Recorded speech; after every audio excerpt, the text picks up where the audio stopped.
At the University of Georgia's Tifton Conference Center, a large crowd attended a very important meeting for Georgia's cotton industry.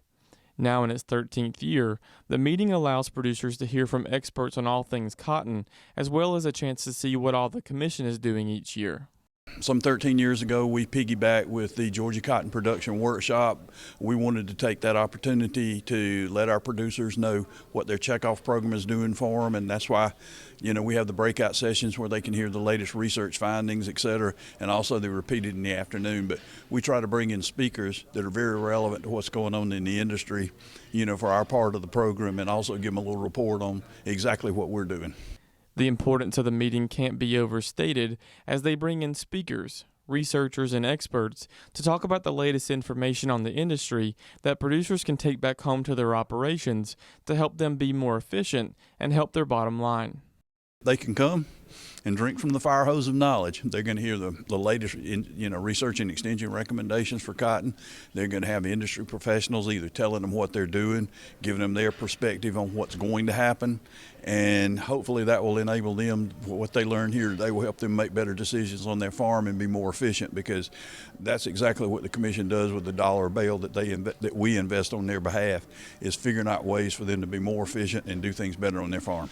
One big factor that producers usually, or at least should be looking at, is the outlook on U.S. cotton.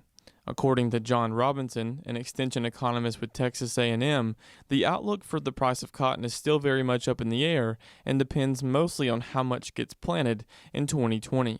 We're first of all looking at a question of how much it's going to be planted.